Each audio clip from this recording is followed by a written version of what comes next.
this takes us. Okay, so we're just on for a few minutes early right now until it actually hits 8:30 to give people a chance to hop on as well. So I hope everybody's doing well this morning, and I've got to wait for it to load like I usually do. Same song and dance, am I right? There it goes. Okay. So yeah, we're just going to give this a minute. I hope everybody's doing well. If you've had some fun bird activity recently, because nesting season is certainly very busy. I think one thing I'll mention is I know a lot of people are starting to see their hummingbirds now, but it's still on the slower end. So if you haven't seen much hummingbird activity yet, don't be super surprised. I think a lot of people have just seen their first ones in the past week or so as well. So just keep that nectar fresh, change it out every few days, and just kind of keep an eye on that, make sure it all looks good, and they will show up eventually as well. So don't be worried too much about that. It's just kind of a slow and steady pace for them. Let's see, and I don't know if anybody's seen any fun bird activity recently. I think I had fun stuff. I was waiting in the parking lot this morning and I had a mockingbird land on the car and start singing, and I was like, oh, that's an interesting choice for you. And I don't know if you've ever seen like the mockingbird's behavior where they kind of like ratchet their wings when they're on the ground, but there was another one doing that behavior, and it's just fun to watch. Had a good time. So yeah, we're just giving it a second, see if anybody pops on. All right, I see somebody there. Good morning, guys. All right, and I have 8:30, so we're going to go ahead and just go right into it as well. Good morning, everyone. My name is Jolene. I'm a certified songbird feeding specialist with Wild Birds Unlimited of Concord, and today we will be talking about cowbirds. So I hope you guys are ready. If you have any questions, definitely feel free to leave a comment below as well too, because I'll be watching with that there. But we're going to go ahead and just jump right into it. First off, cowbirds are in the family Icteridae, which means they are closely related to other blackbirds, orioles, and meadowlarks. So they have quite the colorful cast of characters, in my opinion, which is really fun. These birds do prefer a more open habitat, but that kind of habitat ranges from prairies to residential areas to more like woodland edges as well too.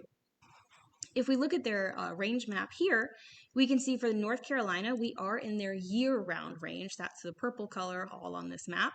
So they can be found in the state year-round, but they might shuffle back and forth depending on the time of year. In the summertime during nesting or breeding season, they can be found much farther in this orange range, farther up into Canada as well too. And as the weather gets cooler and it backs off into the wintertime, they can extend farther down into central Mexico and southern Florida as well. So their range does kind of shift. It does make them short distance migrants because they are staying in the same continent as well. Now, one thing that is interesting to note about cowbirds is that their range actually used to be limited to like the Great Plains area in North America. And what happened over time is that their range has slowly expanded to what it is now. And the primary reason for that is actually due to habitat fragmentation. So this is when a large area of habitat is suddenly broken down into smaller and isolated fragments. So if you think about a large swath of like forest and things like that suddenly being broken down and separated either due to agricultural reasons or for a highway or things like that as well. Those are kind of obvious examples, but habitat fragmentation can be caused by both natural causes and man-made causes. And in this case, the reason their range spread so quickly was often due to man-made causes: construction, urban development, and agriculture. For a lot of species, this actually doesn't work very well for them, because if you think about at your bird feeders, the different types of food that you have, the more variety you have, the more variety of birds you attract. So a lot of these habitats had such a variety of resources that they were able to sustain a wide variety of wildlife, of course. But as those habitats are separated and isolated, it reduces the amount of variety that it has, so it can sustain fewer wildlife. And as those patches are so separated, it actually makes it harder for those wildlife to move between those isolated fragments of habitat. You can actually kind of see this on the highway, which is depressing to think about, but a lot of the animals that try and pass through one fragment to the other often don't make it. So it's a lot more life-threatening as well too. So that's actually some of the reason that the cowbird's range has expanded, because for as many species as habitat fragmentation like negatively impacts, it does positively impact a few. So that does include cowbirds, starlings, and grackles as well. So that's why we have so much of a higher population of them, because this kind of benefits the habitat that they utilize and the resources they go for. So reproduction increases and for them and all that kind of stuff as well. So this is harder to control on a larger scale for many of us, but honestly, doing what you can in your own yard, reducing the lawn that you have, focusing on native plants and shrubs and trees will kind of increase the biodiversity that you can support as well in your own yard, which does kind of alter all of that stuff as well too. So that's kind of the frustrating aspect as to why their range has increased so much as well.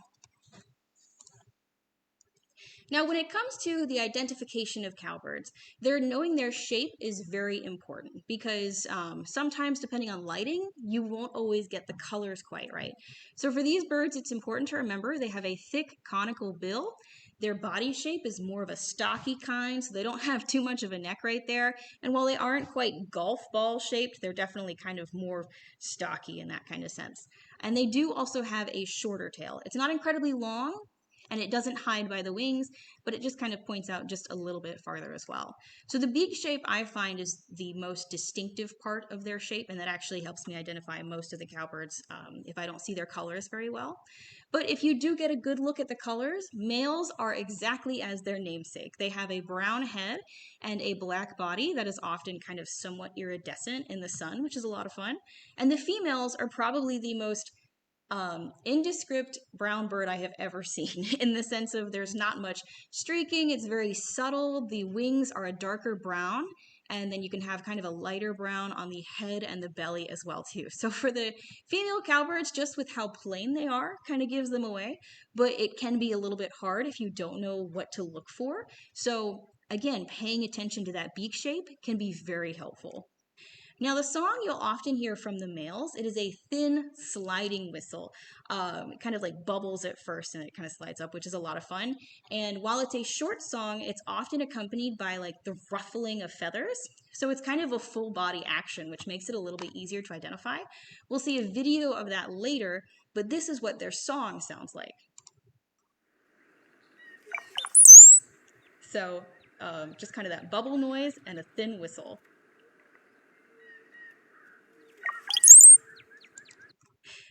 So again, you want to look for that full body movement when they make that call as well. There are actually 2 other species of cowbirds that can be found in the United States. Their ranges are pretty small for our area, but I think it's always fun to mention. The bronze cowbird can actually be found in parts of the southwest United States, but their main range is in Mexico, while the shiny cowbird can be found on the coastal parts of Florida and in the Caribbean area as well too. So you'll note for them, they do have that conical bill as well, and both your males and females look very different from each other too. So it's always good to kind of pay attention to that aspect, because you never know where you're going. You never know who you'll find. I always like to point that out. So the diet for brown-headed cowbirds, they are more ground foragers. So you'll usually see them kind of walking around, going for grass seeds, weed seeds, or potentially crops. So they can sometimes be known as a pest for a lot of farmers as well too. In the summertime, they pick up their protein intake, and they actually eat a lot of grasshoppers and beetles. And not only do they focus on protein, they also focus on calcium as well. So they will eat other bird eggs, and they also do eat snail shells, of all things, because that has good calcium for them. And we'll talk about why that's needed a little bit later as well.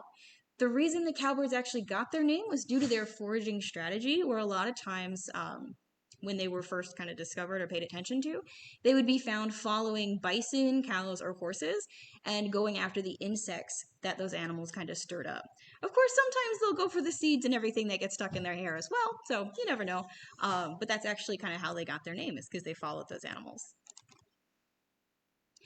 Now, these birds are also very social, so you'll usually find them in larger flocks. And because they're social, you can actually find them doing a variety of behaviors, which is some of my favorite things. We kind of mentioned that they do this full body movement when they sing, and that's also called a bow. This is again performed with a song and can be done in a group where they all kind of mimic each other. And oftentimes, the more males there are, the greater intensity of the bow as well. But my favorite display probably has to be a bill tilt. So this is essentially when the whole bird tilts its bill up in the air and stands as straight as possible. And this is actually done to establish a type of hierarchy. Usually it just establishes dominance and everything like that as well. So this is a video of both what a bow looks like and that bill tilt. So the bird on the left is going to get ready to do that bow in just a second. So overall full body movement. And then here they immediately shift into that bow phase. So you can see that they all are starting to like tilt their beak up and they're seeing what the other bird is doing and they're just trying to show off how they look. And it's a very subtle behavior, but it gets the job done for them, which is something that I find very funny. So you can have quite a few birds participating in this behavior at one time, which is really cool. So pay attention for these if you ever see them kind of around in your area. It's sometimes the subtle things that just are more fun to pay attention to. When nesting season does come around, these birds don't really pair off very well like some other species, but they can actually be a little, sometimes you try and word things and it's not happening. So basically when nesting season comes around, if the population of males is higher than the population of females in the local area, they do get a little bit more competitive and they will guard the females during nesting to try and keep them away from other males. They usually start to pair up after the females arrive, but figuring out like who's paired up with who and for how long is a little bit harder because their nesting strategy is so different compared to a lot of other birds in the area. So cowbirds are the only bird in our location that practice brood parasitism. So this is a strategy that only 1% of the world's bird species employ. And it's the act of where a cowbird lays its own egg in another species' nest for them to raise, to hatch and raise on their own. This is an obligate parasitic relationship, which means that the cowbird's life cycle cannot complete without this host species because cowbirds don't really have that instinct to like complete a nest and incubate the egg or anything like that. They have evolved for this strategy and that's kind of what works well for them, which is really interesting. If you check out other species in the world that do this, it's a very like complex, like who can beat who. And it's just really interesting. But in this case, yeah, the cowbird is the only one in our area. You may have heard of cuckoos doing the same thing, which is true. There are species of cuckoos that do this behavior, but the ones that we have, like the yellow-billed cuckoo, is not one of those parasitic nesters. So feel free to check that out in your own time as well. Now, since they don't really nest, the time period where they do a lot of egg laying is from April to July, and they can lay up to 40 eggs per season, which is a crazy amount because if we put it into perspective against a bluebird, for example, bluebirds can have anywhere from 2 to 3 broods with anywhere from 3 to 6 eggs. It's very uncommon for them to lay like 6 eggs both 3 times or anything like that. But let's say if everything was going well and this bluebird was equipped for anything and it laid 6 eggs each time, they'd only have 18 eggs per season, which is still under half of 40, which is just, it's a crazy amount. So that's why they need so much calcium during this time of year as well. Oftentimes, cowbirds will have a sequence where they lay 1 egg per day, and they can do this for up to 7 days in a row before taking a break for 1 to 2 days and then starting up again. Cowbird eggs are also very distinct. They're often a whitish gray coloration with a lot of brown or gray spotting as well too. So usually you can kind of pick them out pretty easy in most style nests. This is a red-winged blackbird nest with a little cowbird egg right here as well. Now, of course, to lay the egg, they actually have to find a nest to do it.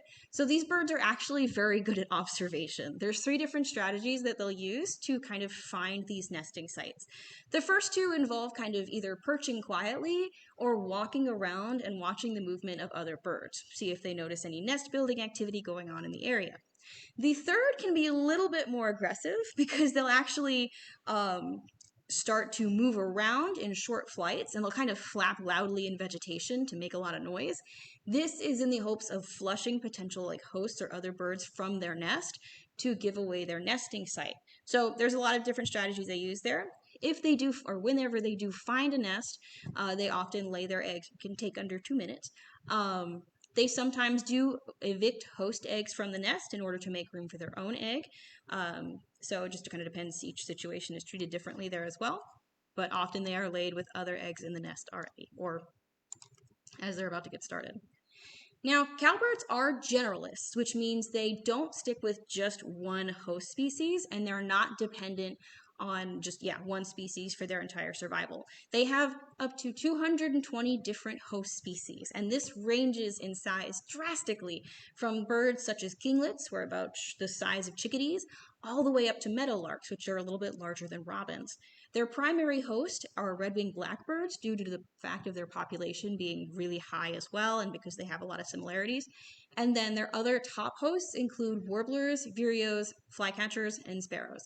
Of course, they're not paying attention too much to body size because, as you can see, this is a black-capped vireo nest with a brown-headed cowbird nestling right next to two vireo nestlings as well too. So this does have a kind of hit or miss behavior where some species are not affected too badly by this behavior, and others it has impacted their populations a lot. Certain warbler and vireo species have been affected a lot, where conservation efforts have to be put in place, where cowbirds are removed from these certain habitats to give these birds a better chance at survival. I'll go into this for a quick second, but something that I found interesting in this research was that the Kirtland's warbler was being protected well enough from cowbird populations, but their own population wasn't increasing as it should have been, even though these cowbirds were out of the area. A fire actually went through their habitat, and it was an accidental thing. Nobody expected it. But after the fire, a lot of these younger pines grew up immediately when certain fires like that happen. And the Kirtland's warbler actually started thriving because they needed those young pines to have good nesting sites as well too. So after that, with pairing like keeping the cowbirds out and then realizing they needed controlled burnings to give them the proper habitat they needed, they did actually start improving their situation as well too. So while they're still kind of like a sensitive topic in that aspect, they are doing a lot better than they were. So it's just interesting to see it takes a few different factors to improve a lot of populations that are threatened by certain aspects of this. Now, just because the cowbird lays 40 eggs does not mean all 40 of those eggs survive. The cowbird has to put its multiple eggs in many nest baskets for many different reasons. And that's because a lot of host species do recognize that cowbirds are a threat to their own survival. So many will respond aggressively and kind of keep them out of the area if at all possible. Some do notice if there's a cowbird egg, they'll just eject the egg. Others will bury the egg, sometimes occasionally with their own, just to make sure everything is taken care of, with new nest lining so they can restart. While others have just decided, you know what, this nest is already compromised, I'm going to go build a new one, and just kind of leave the egg there. So some species do act as a population sink in the case where they don't help the cowbird at all. But the cowbird doesn't always know who's going to win and who's going to lose in that kind of sense. So they'll just kind of spread their eggs as far as they can in the hopes that it works successfully. So just to show it's not always like a victory on one side of things. It's definitely a fine line in how all of this goes. So for those that don't recognize that the cowbird is not their own egg and not their own young, they will continue to take care of it just like all of their other young. Incubation rate for cowbirds is usually 10 to 12 days, while nesting is 8 to 13 days. And as we saw before, these are altricial young because they are blind, naked, defenseless. They have a little bit of downy tufts, but they require care from the foster parent in this case. Oftentimes, these birds do hatch quicker than the host's own young, so they do kind of get those first awakening bragging rights of asking for a lot of food, and because they are sometimes larger and beg much more loudly, they do get a lot of the resources as well too. So depending on the size of the species, there's sometimes a better chance as to whether the resources are split evenly or focused primarily on the cowbird. Just to show how different the size can be between the cowbird and its host species, this is a blue-gray gnatcatcher with a kind of nestling just on the point of fledgling cowbird. So these birds work very hard to feed the cowbirds because, again, they think that it's their own young, so they're just going to do what they can. And obviously, size doesn't mean much to them. One thing that I also find funny about cowbird young in general is that as they develop their feathers, their facial feathers are the last ones to come in. So these birds don't quite have it easy in the looks department. So they'll get a lot of their other feathers first before those come in last as well. So when you have kind of like your fledgling or your juvenile cowbirds, they're a lot more streaked in coloration, but they look very similar to the females. You'll have a lot of streaking on the belly, and their feathers on their wings have a slightly scaly pattern as well too. As they get older through the season, you're going to notice that they start to develop their adult plumage as well. So with your males, they're going to start getting those black body feathers in between those brown feathers as well too. So they'll kind of look like a funny patchy little bird there as well. Now, something that kind of has a lot of people puzzled is because of the fact that cowbirds are raised by other species, you would think that they would kind of imprint on that host species and act more like them and think they are that species. But it turns out, just kind of like how they observe for those like nesting sites and potential areas, they potentially recognize that they are a cowbird by comparing sight and sound of other bird species. And so eventually they do start to realize that other cowbirds in the area are a lot like them. And then some of it is just kind of a mix of instinctual stuff, but that's kind of how they're able to kind of focus and figure out what species they are, which is really interesting. That's not usually how that process works. So some things to mention in general. What do you do if you find a cowbird egg? Just to clarify, because I know a lot of people enjoy having bluebirds in their yard and using bluebird boxes and stuff like that. Cowbirds, very rarely, it is not a common occurrence, very rarely can squeeze through a 1.5-inch diameter opening of like a bluebird box. It is not their preference. They prefer something 1 3/4 inch opening or larger. But occasionally they can squeeze through there as well too. But even so, if you're just kind of walking around and you find what you think is a cowbird egg, you do want to leave it alone. These birds are still a native species that are protected under the Migratory Bird Treaty Act, which makes it illegal to keep or harm any of the native species that we have here. Permits are given to protect endangered species, so on a higher level, they are being taken care of where they need to be as well.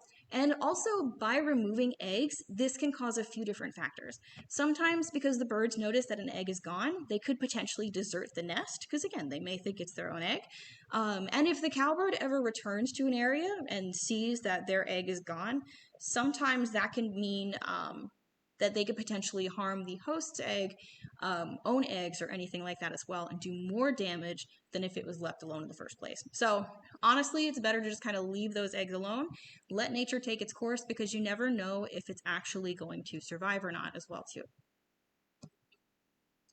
When it comes to having cowbirds in the area, obviously some people like these birds, some people don't. So it's good to know what options you have in general, and there's nothing wrong with that, as long as you have like a healthy appreciation for how nature works in general. But when it comes to having them in their yard, I know they can come in large flocks. So for those that are kind of overwhelmed by cowbirds, ways to avoid them or to have fewer cowbirds in your area is that you want to stay away from any tray feeders or large platform feeders. Because again, these birds are ground feeders, so they're going to focus on things with larger perches. So using feeders like tube feeders that have smaller perches that are harder for the birds to perch on and access the food, or using clinging feeders because they do not cling well at all, these are all better options to use. Now, you could potentially place a cage around some of your bird feeders, like tube feeders. This is very common to use. And again, it's that 1.5-inch diameter opening. So like we said, sometimes they can squeeze through, but it's not their favorite thing to do. So that is always worth a shot if you ever need to remove them from right by the feeder as well. And then safflower, of course, is also a food option to give a shot as well. It may not be as effective for cowbirds as it is for like grackles or starlings to keep them out of the feeders, but it's definitely not a seed that they like as much. So trying to use just safflower in the yard never hurts to do. If you use safflower in one feeder but regular seed in another feeder, the birds will eat all of that other seed before coming to the safflower and kind of sifting through to see if they can find anything that they want to eat as well. So it's better to just stick with safflower rather than doing a mix if you want to give that a shot. And again, that works as well for starlings and grackles. Now, if you want to attract cowbirds or you want to give them something that you like, if you know that they are in the area, I think I said that right. Essentially, just do the opposite of that situation. So tray feeders or larger perches are great options to use, and then things like de-shelled sunflower or sunflower in general, white millet and corn are all things that they'll kind of go for. So you can definitely offer those options as well if you do see them in the area. So for listening on all this fun information about cowbirds, I do have a coupon code for anybody that's coming in to shop today. It's a $5 off a $25 purchase or more. It's only available today in store or through phone order as well. And of course, we'll be having a second viewing of this presentation at 11 as well, if you know anybody else that would be interested in checking this out as well too. Of course, all the resources are here. Allaboutbirds.org has a lot of good information on a variety of bird species in the area.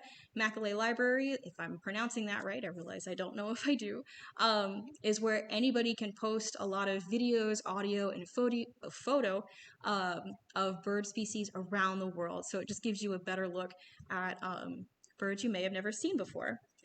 So with that said, thank you guys so much for tuning in as well. Only I could make a cowbird interesting, the comment says. Well, thank you. I think it's important to have a healthy appreciation because I'm sure all of us have birds that we really love and birds that we like on a figurative level can't stand. So it's good to know a little bit about them just so you can appreciate them on sub levels because nature has a lot to offer from a lot of different perspectives and viewpoints as well. So I hope you guys found this interesting. Thank you so much for joining me today. I hope you guys have a wonderful day and I will see you next time. Thanks.